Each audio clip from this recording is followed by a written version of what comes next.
This channel does not promote any violent, harmful, or illegal activities. All content provided by this channel is meant for an educational purpose only. সময় যত গড়িয়ে যাচ্ছে ততই কিন্তু বঙ্গ রাজনীতির মাটি তেতে উঠছে, নিশ্চয়ই বুঝতে পারছেন।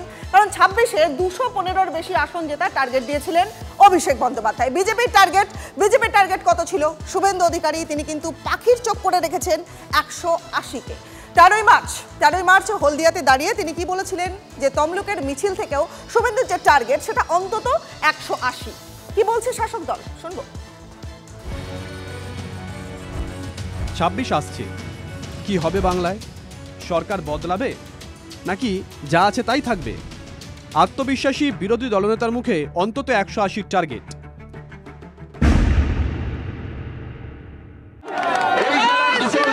আসন নরেন্দ্র মোদীজিকে দিয়েছেন, শপথ নিন। আমরা দেব ১৬, রাজ্যে হব ১৮০ অন্তত, এবং মমতাকে প্রাক্তন করব। আদালতের অনুমতিতে বৃহস্পতিবার তমলুকের মিছিলে হাঁটেন শুভেন্দু অধিকারী। মিছিল জুড়ে হিন্দু হিন্দু ভাই ভাই পোস্টার, প্ল্যাকার্ড। কেন সনাতন ধর্মের সনাতনীরা বারে বারে আক্রান্ত হবে? আমরা পুলিশ মন্ত্রী, মুখ্যমন্ত্রীর কাছ থেকে আমরা তার জবাব চাই।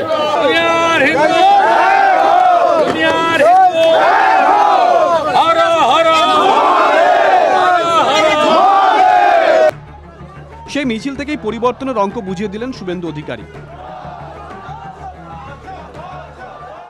আমরা ১৬ দেব, ১৬ × 10 ১৬০, তার সঙ্গে বোনাস কুড়ি। আমরা ১৬ দেব, ১৬ × 10 ১৬০, তার সঙ্গে বোনাস কুড়ি। ঠিক 7 দিন আগে হলদিয়া থেকেও একই লক্ষ্যমাত্রা বেঁধে দিয়েছিলেন শুভেন্দু। আমাদের ৩৯% ভোট রাজ্যে, এ জেলায় নয়, এ জেলায় আমরা কত ৪৬% ভোট পেয়েছি। যেদিন ৪৬% ভোট রাজ্যে পাবে সেদিন ১৮০-র বেশি সেট নিয়ে বিজেপি সরকারে আসবে। ২০২১ সালে আপ কি বার ২০০ পার স্লোগান তুলেছিল বিজেপি। শেষমেশ জয় আসে ৭৭ আসনে।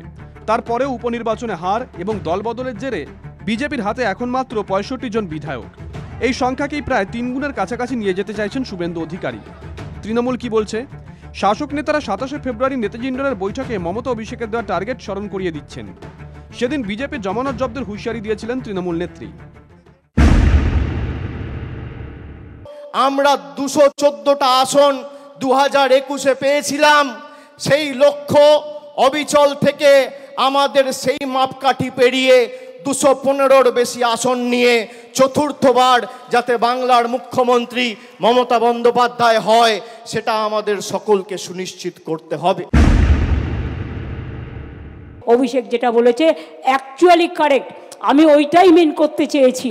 আমি বলেছি 2/3 মেজরিটি তো থাকবেই, তার বেশি আপনাকে নিয়ে আসতে হবে, বিজেপির জামানত জব্দ করতে হবে। আমরা ২১৫ পার করব, তারপরে কোনো কথা। বৃহস্পতিবার লন্ডন যাওয়ার আগে সাংবাদিক বৈঠক করেন মুখ্যমন্ত্রী মমতা বন্দ্যোপাধ্যায়। সেখানে মুখ্যমন্ত্রী মন্তব্য করেন, জাপানও আমাদের বারবার ইনভাইট করেছে, কিন্তু আবার আফটার 2 ইয়ার্স আমরা যাব, তখন আমরা জাপানটা নিশ্চয়ই কনসিডার করব। 2 বছর পর মানে ২০২৭ সাল, অর্থাৎ ২৬-এর লড়াইয়ে জেতা নিয়ে বিন্দুমাত্র সংশয় নন মুখ্যমন্ত্রী।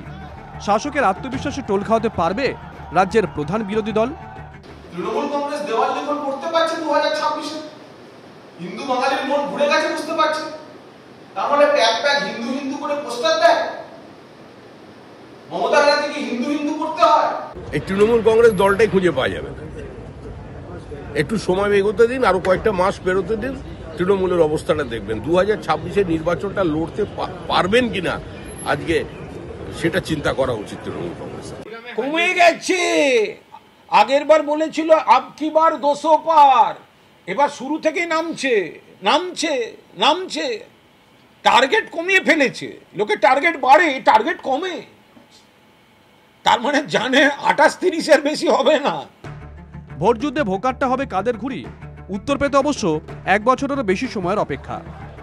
কনিষ্ক মাইতির রিপোর্ট, TV9 বাংলা।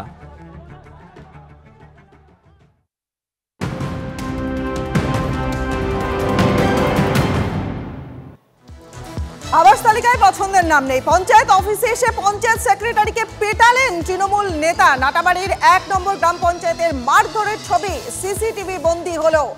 আবাস তালিকায় পছন্দের নাম না থাকায় পঞ্চায়েত অফিসে এসে পঞ্চায়েত সেক্রেটারিকে পেটালেন তৃণমূল নেতা। আমাদের সহকর্মী সুমন কল্যাণ এই মুহূর্তে রয়েছেন আমাদের সঙ্গে। সুমন, একজন তৃণমূল নেতার এত বড় সাহস কি করে হয়? একেবারে দেখো, এই যে পঞ্চায়েত, গ্রাম পঞ্চায়েত, এটি বিজেপির দখলে, অর্থাৎ নাটাবাড়ি বিধানসভা কেন্দ্রের অন্তর্গত 1 নম্বর নাটাবাড়ি গ্রাম পঞ্চায়েতটি বিজেপি দখল করে রয়েছে। আর এখানে যখন নতুন করে তালিকায় নাম দেওয়ার কথা হচ্ছিল, সেই সময় পঞ্চায়েতের এই অঞ্চলে যিনি তৃণমূলের সভাপতি রয়েছেন, তিনি তার পছন্দের নাম তুলতে পারেননি বলে তিনি এসে ভাঙচুর করেছেন এবং মারধর করেছেন, বেধড়ক পিটিয়েছেন পঞ্চায়েতের সেক্রেটারিকে। ইতিমধ্যেই বিষয়টি থানাতে রেজিস্টার হয়েছে অভিযোগ আকারে। বিজেপি অভিযোগ করেছে, প্রধান অভিযোগ করেছেন। ফলে এই যে বিষয়টি, যে সিসিটিভিতে ছবিতে যেটা উঠে এসছে, এটা নিয়ে কিন্তু ইতিমধ্যেই কিন্তু রাজনৈতিক চর্চা উঠেছে যে পরিস্থিতিটা কি, যেখানে বিরোধী রয়েছে বা যেখানে যার পছন্দ হচ্ছে না তাকে গিয়ে পেটানো হচ্ছে। সিসিটিভি থাকার কারণে কিন্তু ছবিগুলো এসছে। ফলে একটা চাপানোতর চলছে গোটা এলাকায় এবং যাকে এই ঘটনার সঙ্গে যুক্ত তৃণমূলের নেতা, তাকে গ্রেপ্তারের দাবি জানিয়েছে বিজেপি। একেবারে সমান আমাদের সঙ্গে থাকো। দেখুন, আবাস তালিকায় পছন্দের নাম নেই, সেই জন্য পঞ্চায়েত অফিসে এসে পঞ্চায়েত সেক্রেটারিকে পিটালেন তৃণমূল নেতা। সেই ছবি সিসিটিভি, মারধরের ছবি সিসিটিভি বন্দী হয়েছে। ছবি দেখছেন এই মুহূর্তে আপনারা, নাটাবাড়ি 1 নম্বর গ্রাম পঞ্চায়েতে মারধরের ছবি এই মুহূর্তে দেখছেন আপনারা। আবাসের তালিকাতে শুধুমাত্র পছন্দের যারা, তাদের নাম নেই, সেই জন্য তৃণমূলের নেতার এই ধরনের দাদাগিরির ছবি এই মুহূর্তে দেখছেন। পঞ্চায়েত অফিসে এসে পঞ্চায়েত সেক্রেটারিকে পেটালেন তৃণমূল নেতা। নাটাবাড়ির 1 নম্বর গ্রাম পঞ্চায়েতে মারধরের ছবি।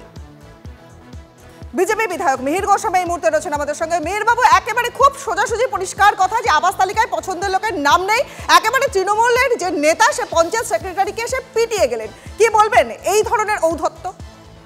তৃণমূলের এই সন্ত্রাস পশ্চিমবাংলায় আজকে পরিষ্কার সাধারণ মানুষ জানে। যেখানে বিজেপির প্রধান বা পঞ্চায়েত আছে, তাদের বাড়িতে হামলা, তাদেরকে মারধর, লুটপাট চলছে।